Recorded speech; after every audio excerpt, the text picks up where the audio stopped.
Saint François d'Assise, 1181-1226.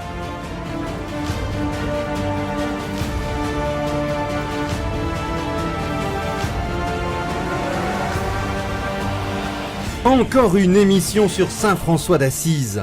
Qui n'a entendu parler de ce saint qui aimait la pauvreté, prêchait aux oiseaux et serait le premier stigmatisé ? En effet, Saint François est depuis longtemps célèbre et universellement reconnu comme l'une des grandes figures spirituelles de toute l'humanité. Du jour où il rencontra le Christ à Saint-Damien, au jour où il mourut à la Portioncule, tout au long de la vie itinérante qu'il mena avec ses frères, les mineurs, Saint François d'Assise, le petit pauvre d'Assise, n'a jamais eu d'autre souci que de suivre Jésus dans la joie, la simplicité du cœur, l'attachement à l'Église et une tendresse qui allait à tous. Dans ce 3e épisode de votre émission Pèlerin de Dieu, à la découverte de Saint François d'Assise, en ce 8e centenaire de l'arrivée des premiers franciscains en France, partons ensemble, en ce début de XIIIe siècle, revivre les dernières années douloureuses mais intenses et surnaturelles d'un homme qui devint un saint. Pèlerin de Dieu sur RCF Nord de France.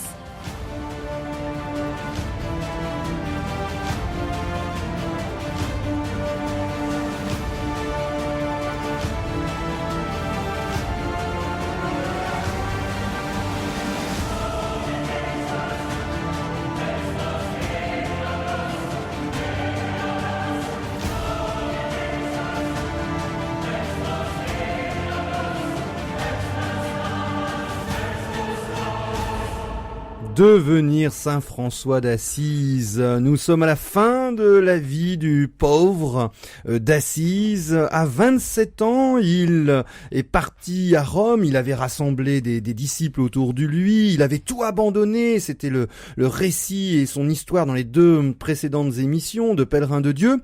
Et à 27 ans, en 1209, il reçoit une approbation simplement orale du pape de l'époque, Innocent III, pour un programme de vie, une série de passages des évangiles mis bout à bout et dépourvus véritablement de valeur juridique.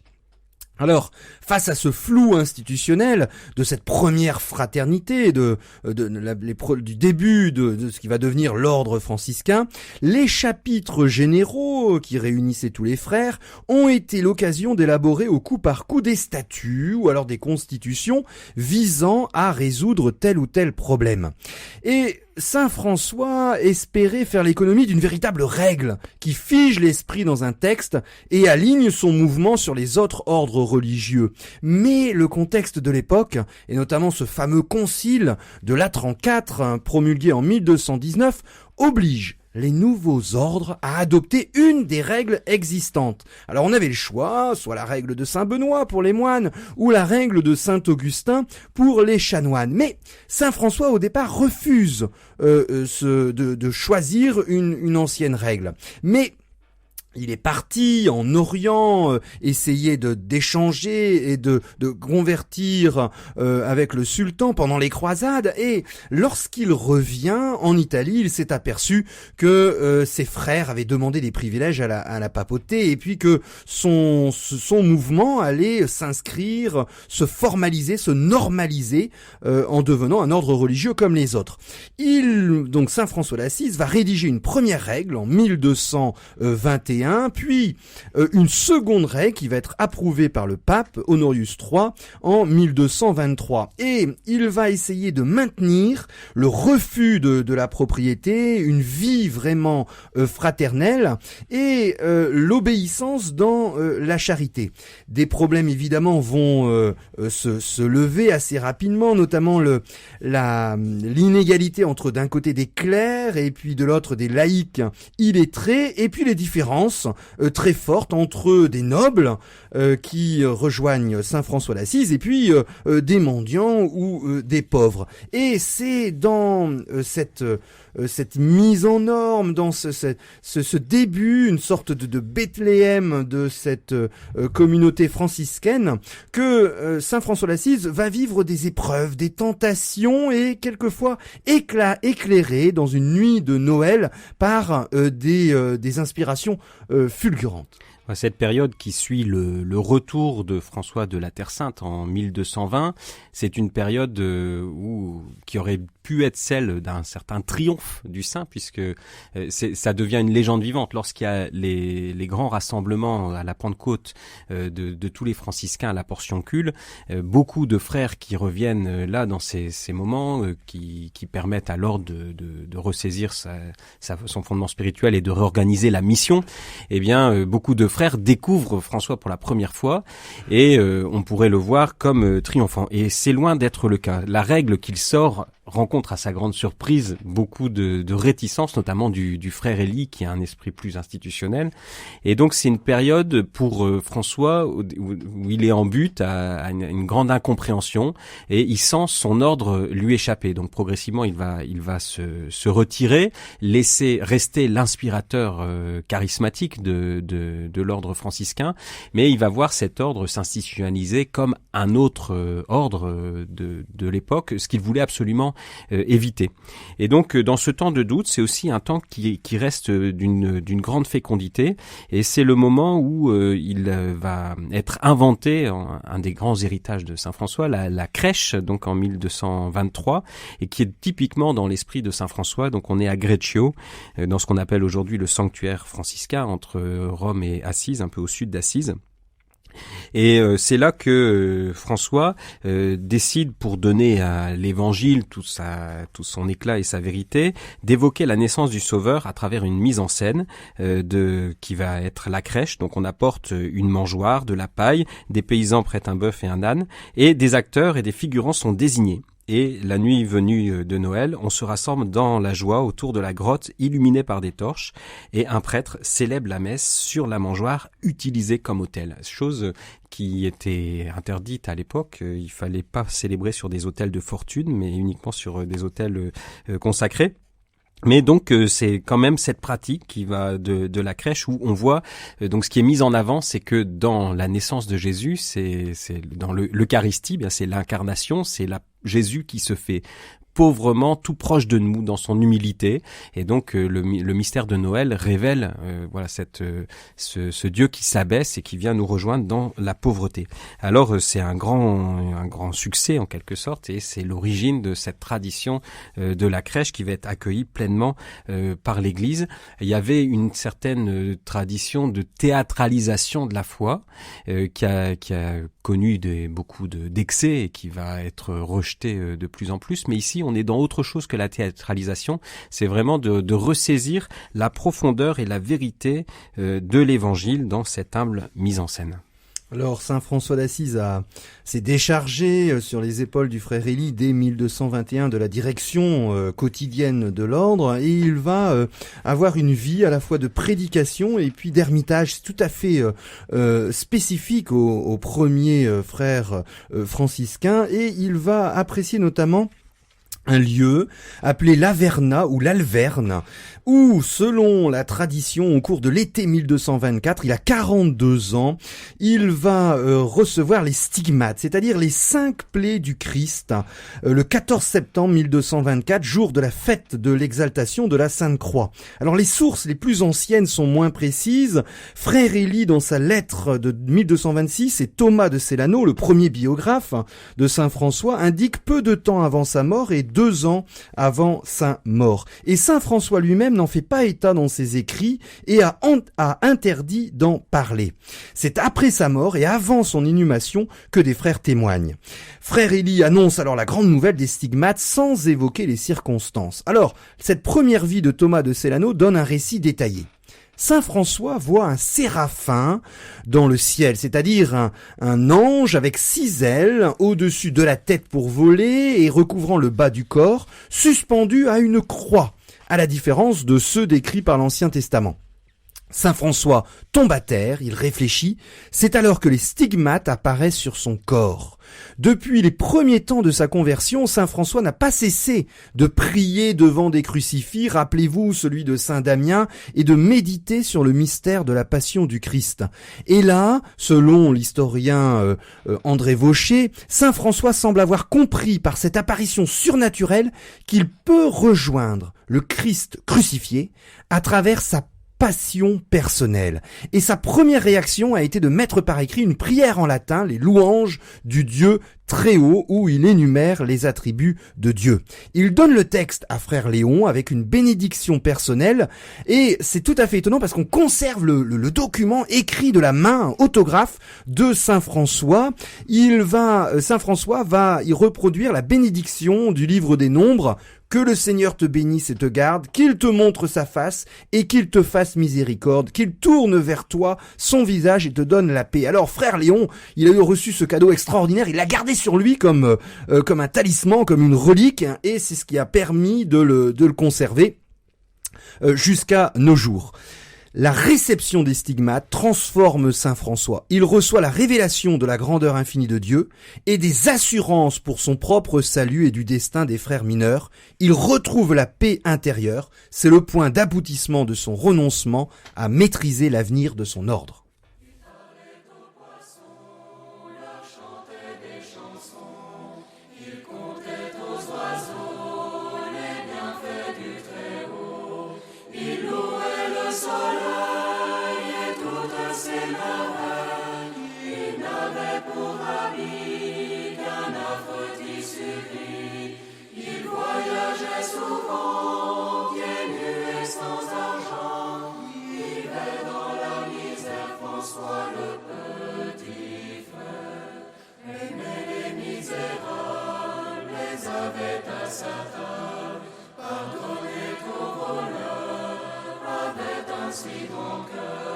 Son oiseau préféré, la louette qui chantait, louait tous les matins, le Seigneur pour ses biens, aimait les plantes, les fleurs, comblait tous les bonheurs, les pauvres étaient le Père François, le petit frère. Pèlerin de Dieu sur RCF Nord de France. Nous sommes en 1225 à Assise en Italie, et François est dans la dernière année de sa vie.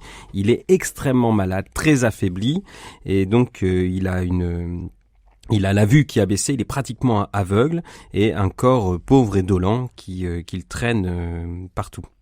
Alors François est aussi d'une renommée qui commence à s'étendre partout. Il est très aimé du pape, et les frères s'inquiètent beaucoup pour lui, et donc ils le pressent de se faire soigner. Alors au début, François refuse tous les soins, et puis finalement il accepte de quitter Assise pour se rendre à Rieti, où siègent le pape et les cardinaux, et là le pape va mettre à sa disposition son propre médecin.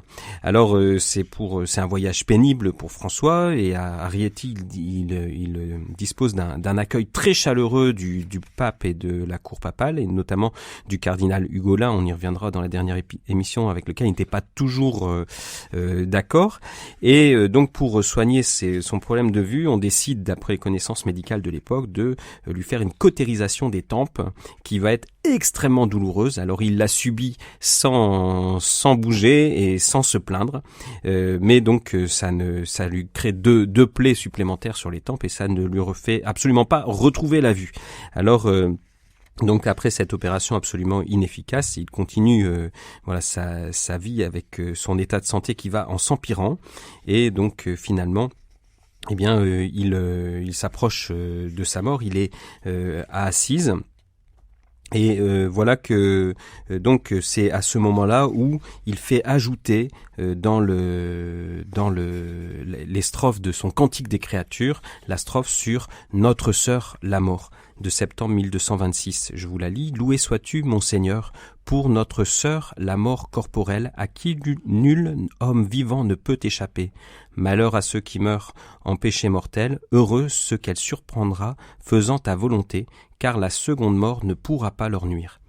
Alors on voit tout cet esprit franciscain dans le Cantique des créatures, qui loue le Seigneur dans sa beauté, et qui fait de toute occasion de la vie jusqu'à la mort une occasion de se rapprocher de Dieu. Et donc ces mots qui parlent de notre sœur la mort, celle qui nous permet de nous mettre dans ses bras. Et donc c'est uniquement la foi au Christ ressuscité qui permet une telle transformation du sens de la mort. Alors, vers la fin de l'été, François quitte donc son palais épiscopal et il est transporté à Sainte-Marie-des-Anges et c'est là qu'il va mourir au milieu d'une grande foule, à la Portiuncule, là même où toute l'aventure franciscaine a commencé et où il reçoit l'amitié de ses compagnons, en particulier juste à quelques jours avant sa mort, on voit François appeler son frère Jacqueline. Donc Jacqueline, cette femme qu'il avait tellement assistée et avec qui il avait beaucoup échangé, et donc il lui demande d'apporter ce gâteau qu'elle savait si bien faire, et donc on voit François dans son austérité qui témoigne quand même de cet attachement touchant à la vie, y compris la vie corporelle. Et c'est le 2 octobre qu'il s'allonge pour ne plus se relever. Les dernières paroles qu'il prononce: ma voix crie vers le Seigneur, de ma voix j'implore le Seigneur, je répands ma plainte en sa présence, j'expose devant lui ma détresse. Tire mon âme de ma prison afin que je célèbre ton nom, les justes m'attendent, donne-moi ma récompense. Et c'est ainsi que François termine sa vie remettant son âme entre les mains de Dieu. Son corps est dénudé et les témoins présents peuvent enfin voir les stigmates. Sa dépouille à l'aube est ramenée à Assise. En passant, le cercueil est ouvert pour que Sainte-Claire et ses sœurs puissent contempler une dernière fois le visage de leur maître et ami. Ce sont les gémissements de la déploration funèbre des frères et des sœurs qui contrastent avec la joie des habitants d'Assise qui ont trouvé un nouveau patron. On va transporter sa dépouille à l'intérieur de la ville d'Assise et il est provisoirement inhumé dans l'église Saint-Georges, la paroisse de sa jeunesse. Mais, contre toute attente, le chapitre général de la Pentecôte 1227 et va au détriment, d'ailleurs, qui va remplacer, il y a un nouveau ministre de la province, un ministre général, Jean Parenti, qui remplace le frère Élie, et on va décider de le transporter ailleurs, on le verra juste après la pause musicale. Et la dévotion envers Saint François est immédiate, et ce qui est tout à fait extraordinaire, c'est que 2 ans plus tard, en 1228, le pape Grégoire IX l'inscrit dans l'album des saints. Alors, évidemment, le cardinal Hugolin, qui a bien connu personnellement Saint François, c'est lui le pape sous le nom de Grégoire IX. Et il va créer une véritable pastorale de la sainteté. Il écrit donc pour cette canonisation de magnifiques passages et donner une notoriété à Saint François d'Assise qui, au départ, il était connu simplement en Italie. Il avait un rayonnement qui était régional, mais là, grâce à cette canonisation, le rayonnement de Saint François va complètement dépasser l'Italie.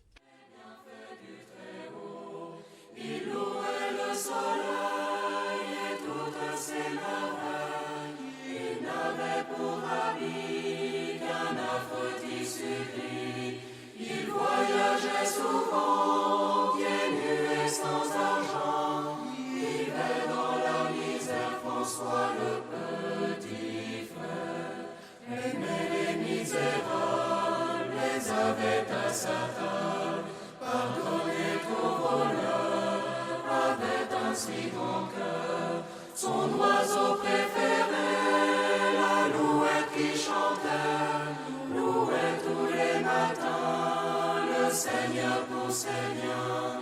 Aimait les plantes, les fleurs, comblait tous les bonheurs.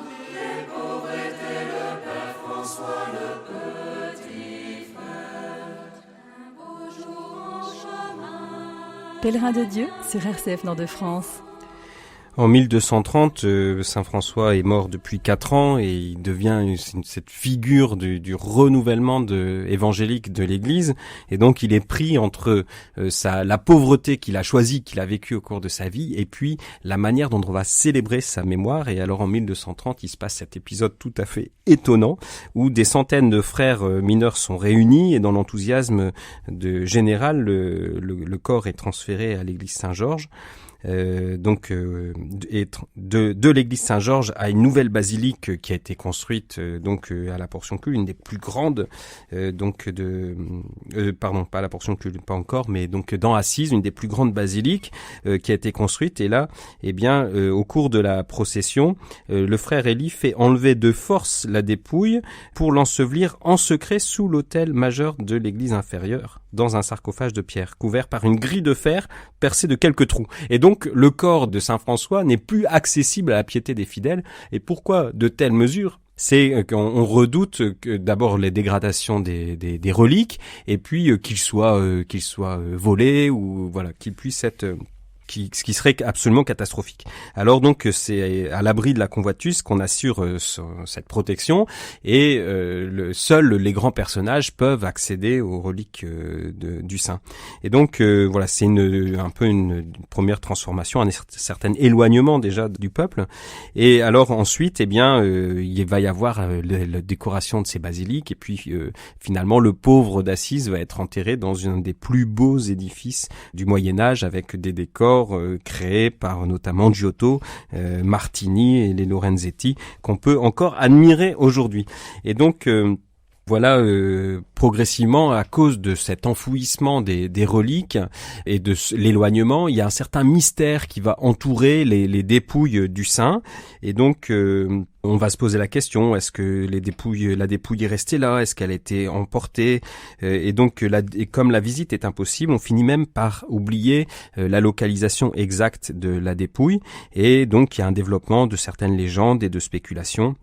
Donc il y en a qui vont jusqu'à dire que Saint François serait ressuscité, qu'il reviendra, d'autres qu'il a été enseveli ailleurs, voilà. Et donc finalement, c'est très tardivement au XIXe siècle que des fouilles ont été entreprises dans la basilique inférieure pour aboutir à la redécouverte des restes qui étaient tout bonnement restés en place, et donc qu'aujourd'hui on peut toujours vénérer dans cette basilique, qui sont beaucoup plus accessibles. Oui, c'est tout à fait étonnant, parce que on aurait pu penser qu'avec la grande ferveur et l'intensité de la sainteté de Saint François d'Assise, la grande basilique aurait pu être un grand lieu thaumaturgique de guérison, qui est tout à fait typique dans cette foi du Moyen-Âge, qui passe par des gestes de guérison bien concrets. Et finalement, il n'y va pas y avoir de pèlerinage, puisque vous l'avez expliqué, le corps va être un peu caché, et c'est le versant miraculeux de la sainteté franciscaine sera recueilli par saint Antoine de Padoue, qui est décédé 5 ans après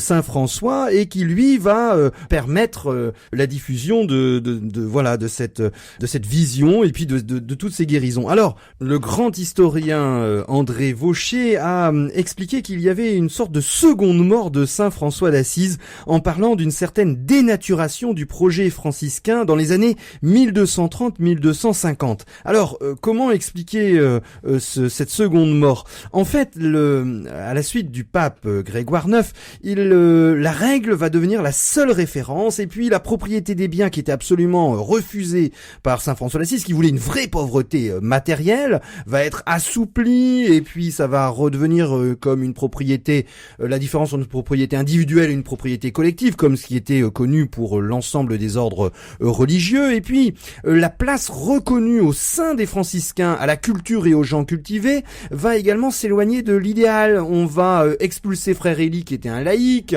et on va mettre dans les postes de direction uniquement des clercs, et qui vont sortir des universités. Et ce qui est tout à fait étonnant, c'est que on va parler d'une sorte d'oubli de Saint François, c'est-à-dire de la vie réelle de Saint François d'Assise, au profit de plusieurs vies qui vont être rédigées, de ce qu'on appelle la géographie, et qui vont prendre en compte simplement certains aspects de Saint François d'Assise. Alors au début, Sainte Claire d'Assise va essayer de conserver une plus grande fidélité, mais par exemple, elle-même, ça ne lui posait pas du tout de problème, cet immense chantier de la grande basilique d'Assise, puisque ça n'appartenait pas aux frères franciscains, mais à la papauté, et qui d'ailleurs la papauté qui en fera une de ses résidences. Et il faudra attendre tout le travail des historiens, notamment après la contre-réforme, et puis les grandes biographies vie de la science historique du 19e et du 20e siècle pour que la figure de Saint François d'Assise puisse être restituée dans une clarté et en ayant un équilibre entre sa vie toute simple et puis l'esprit qu'a eu l'ordre franciscain, sachant que l'ordre franciscain va être divisé très rapidement entre d'un côté des observants qui vont vouloir retrouver la vie primitive de Saint François, celle qu'il avait complètement, et puis la majorité qui vont intégrer l'ordre franciscain dans un ordre qui ressemble aux autres du Moyen-Âge.